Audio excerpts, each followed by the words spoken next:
আসসালামু আলাইকুম রহমতুল্লাহি ওবরকাতুহু। সম্মানিত দর্শক, ইরান নিয়ে বিশ্বের উত্তেজনা রীতিমতো তুঙ্গে। তৃতীয় বিশ্বযুদ্ধ বেঁধে যাওয়ার সম্ভাবনা, মধ্যপ্রাচ্য তছনছ হয়ে যাওয়ার আশঙ্কা,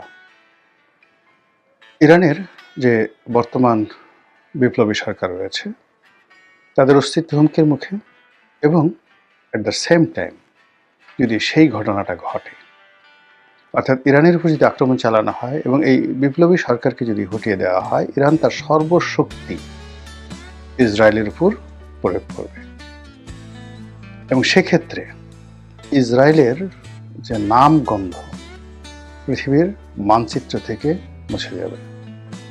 রোমানরা যখন সে চতুর্থ পিউনিকের যুদ্ধের পর পৃথিবীর মানচিত্র থেকে একেবারে কার্থেস নগরীকে ধুয়ে মুছে সাফ করে দিয়েছিল, কোনো অস্তিত্ব ছিল না, ইসরায়েলের অবস্থা তেমনি হবে। একইভাবে চেঙ্গিস খান তার জমানাতে মধ্য এশিয়ার খাওরেজাম ডাইনেস্টির সাম্রাজ্যের যে রাজধানী গুরগাঁও, এই গুরগাঁও তখন পৃথিবীর ১ নম্বর কসমোপলিটন শহর ছিল, আজকের নিউ ইয়র্ক বা টোকিওর মতো।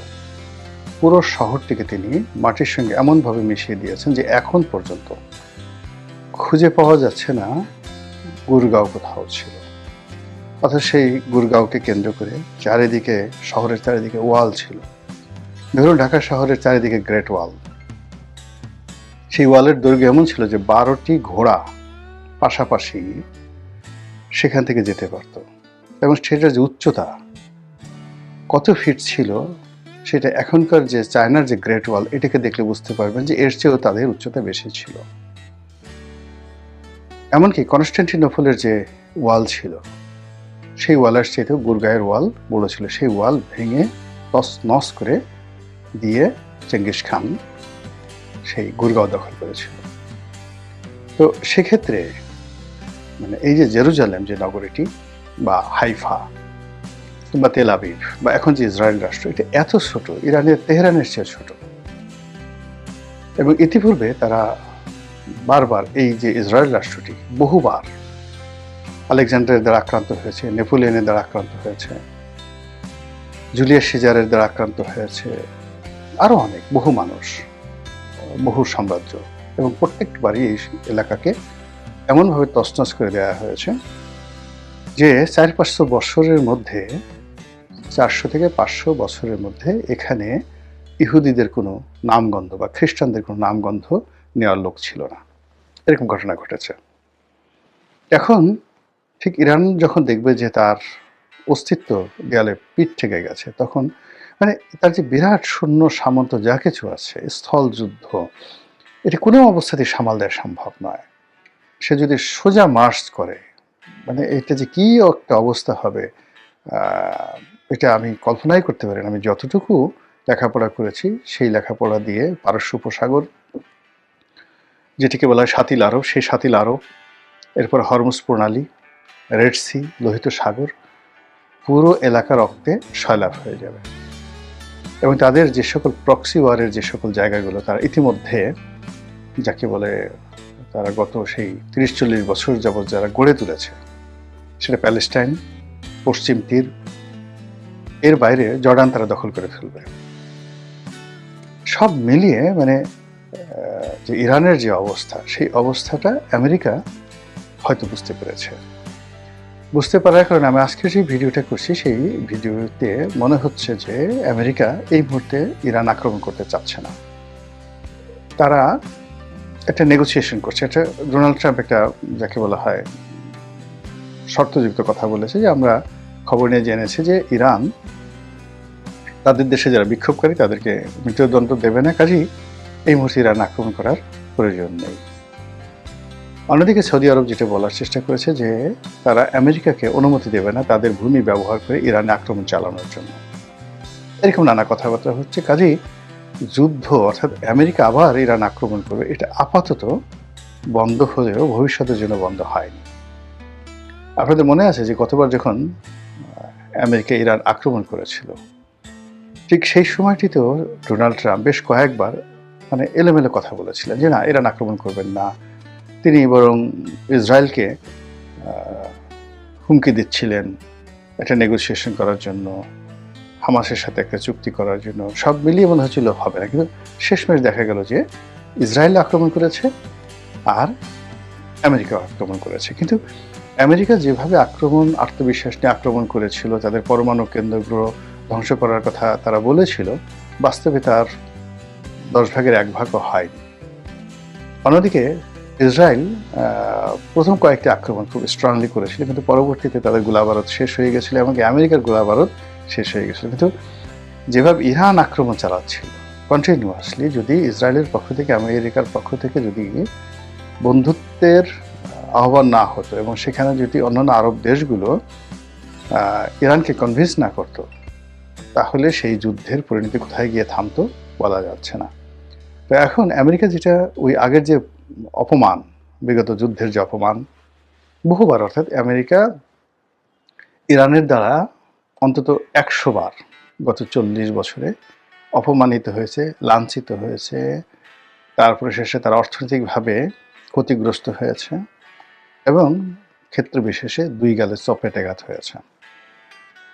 ইতিপূর্বে তারা যখন ইরানের বিপ্লব হলো আয়াতুল্লাহ রুহুল খামিনির জামানাতে, তখন ছাত্ররা, তেহরান বিশ্ববিদ্যালয়ের ছাত্ররা সেই মার্কিন দূতাবাস আক্রমণ করে সেই দূতাবাসের কর্মকর্তাদেরকে তারা জিম্মি করল। এই জিম্মি থেকে উদ্ধার করার জন্য তারা তাদের যে বাহিনী প্রেরণ করেছিল, যে যুদ্ধ প্রচেষ্টা চলেছিল, যে গেরিলা যুদ্ধ করার চেষ্টা করেছিল, বা যে প্যারাট্রুপার দিয়ে তারা সেই আমেরিকান যারা হোস্টেস ছিলেন তাদেরকে উদ্ধারের পরিকল্পনা করেছিলেন, সেটা এতটা ব্যর্থ হলো যার ফলে আমেরিকা ইরান সরকারের যে টাকা ফ্রিজ করে রেখেছিল সেই টাকা ফেরত দেওয়া ছাড়াও ক্ষতিপূরণ হিসেবে তারা একটা বিরাট অঙ্কের টাকা ইরানকে দিয়েছিল, যেটা ইতিহাসে কন্ট্রা কেলেঙ্কারি হিসেবে অভিহিত।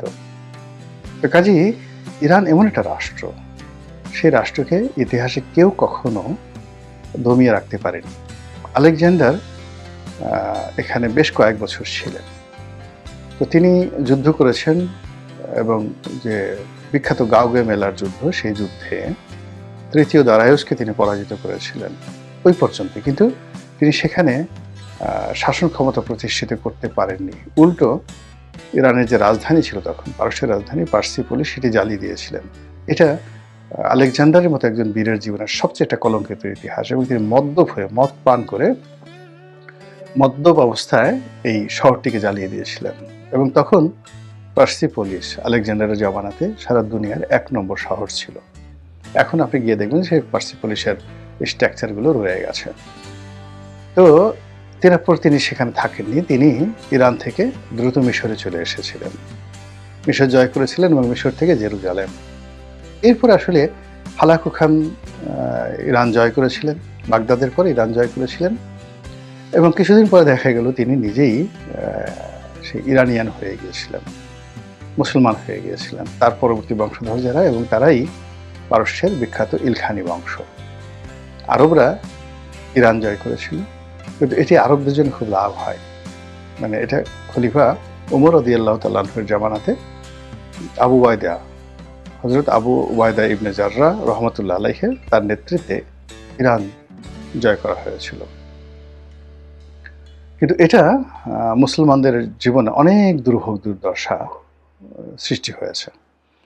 যারাই ইরানের সংস্কৃতির কাছে গিয়েছে তার আরব সংস্কৃতি বাদ দিয়ে ইরানের সংস্কৃতি গ্রহণ করেছে, এবং আরবের ভাষার মধ্যে পারস্যের যে সে বিখ্যাত ভাষা যেভাবে ঢুকে গিয়েছে, এবং সেখানে পারস্যের যে আধিপত্য, এই আধিপত্য এবং শিয়া ইজম এবং গ্লোবাল রাজনীতিতে হুমায়ুদের সাথে, ফাতিমিদের সঙ্গে, তারপর আব্বাসীয়দের সঙ্গে, এমনকি মুর ডাইনেস্টি, স্পেনের যে মুর ডাইনেস্টি, তো সেখানে গিয়ে ইরানিয়ান পলিটিশিয়ান যারা আছেন তারা যে সকল রয়্যাল পোর্টফোলিওগুলো তারা ধারণ করার পরে তারা বেসিক্যালি 4 থেকে 5টি ডাইনেস্টি ওই মুহূর্তে, যেমন ধরুন তুরস্কের Ottoman dynasty, Khwarazm dynasty, Moor dynasty স্পেনের, আব্বাসীয় খিলাফত, ফাতিমীয় খিলাফত মিশরে, এই প্রত্যেকটা royal court basically operated, control and dominated by the Persian elites. এই হলো পারস্য। এবং একটা সময় দেখবেন যে ইরান মানে ইরানের লোকজন যদি আমেরিকায় গিয়ে পড়ে, আমেরিকা আপনি মামদানির ঘটনায় দেখেন না কেন, নিউ ইয়র্কের সে মেয়র হয়ে গেল। তো এখন এইরকম অসংখ্য ঘটনা আপনি দেখেন, ক্রিস্টিয়ান আমানপুর আমেরিকার সবচাইতে প্রভাবশালী সাংবাদিক, কোথাকার বাড়ি? ইরানিয়ান। এইভাবে আমেরিকা যে কি করছে মানে তারা নিজেরাও বুঝতে পারে না। তো এই যে একটা যুদ্ধের যে দামামা, এই যুদ্ধটা আসলে শেষ পর্যন্ত হবে না। এবং ইরানের সঙ্গে আমেরিকা যুদ্ধ যদি করেও তাতে ইরানের সাথে আমেরিকার ক্ষতি হবে অনেক অনেক বেশি। এটাই ইতিহাস। আর আমেরিকা এরকম একটা ভঙ্গুর রাষ্ট্র ব্যবস্থা, সাম্রাজ্য ব্যবস্থা, তারা বহুবার নিজেরা ভেঙে চুরে তছনছ হয়ে গিয়েছে তাদের এই স্বল্পকালীন ইতিহাসে। তাদের তো আসলে ইতিহাসই নেই, 500 বছরের ইতিহাস আপনি খুঁজে পাবেন না তাদের। মানে once upon a time they were slave, just পুরো জাতিটাই ব্রিটেনের স্লেভ ছিল। তো সেখান থেকে যখন সেই স্লেভ জাতির কাছে ব্রিটেনের অভিযাত্রা গেলেন মাইগ্রেট করে, জর্জ ওয়াশিংটনদের মতো লোক, অ্যাডাম স্মিথের মতো লোক, এরা সবাই কিন্তু ইংল্যান্ডের জমিদার পরিবার, ওখানে গিয়ে জমি টমি কিনে তারা যে রাজত্ব তৈরি করে ফেললো। এবং তারা যখন ইংল্যান্ডের বিরুদ্ধে বিদ্রোহ করলো, ঠিক সেই সময়টিতে আমেরিকা স্বাধীনতা লাভ করলো। এবং সেই স্বাধীনতার সময়টাতে আবার ফ্রান্স তাদেরকে সাহায্য করেছিল। এরকম একটা কমপ্লেক্স ল্যান্ড অফ মাইগ্রেশন ছাড়া আমেরিকাতে আসলে কোনো সফলতা নেই। তো এরকম একটা সংকর জাতি, সেই সংকর জাতি একটা হোমোজেনিয়াস জাতির সঙ্গে অন্তত 5000 বছরের পুরনো একটি একেবারে হোমোজেনিয়াস, রক্তের দিক থেকে, শরীরের দিক থেকে, গায়ের রঙের দিক থেকে, সব দিক থেকে পৃথিবীর সবচেয়ে বড় হোমোজেনিয়াস জাতি। Even not China, even not German, it's a nation by named the Persian nation, the dynasty, the Persian dynasty. এই সমপরিমাণের, সমপর্যায়ের সংখ্যাধিক্য, ঐতিহ্য, ইতিহাস পৃথিবীর অন্য কোনো জাতিগোষ্ঠীর হয়নি। তো তাদের সঙ্গে যুদ্ধ করা একটা অসম্ভব একটা বিষয়। এবং এই যে আমেরিকা যে তোড়জোড় করছে, আলটিমেটলি এই তোড়জোড় যদি আর একটু বেশি মাত্রায় চলতে থাকে, আপনি দেখবেন যে শুধু আমেরিকা ক্ষতিগ্রস্ত হবে না, মধ্যপ্রাচ্য হবে না, অনেক দেশের মানচিত্র পাল্টে যাবে। এমনকি আমাদের দেশের যে অবস্থা, আমরাও খুব স্বস্তিতে থাকতে পারবো বলে মনে হচ্ছে না। মহান আল্লাহ আমাদের সবাইকে হেদায়েত দান করুন এবং হেফাজত করুন। আসসালামু আলাইকুম ওয়া রাহমাতুল্লাহি ওয়া বারাকাতুহু।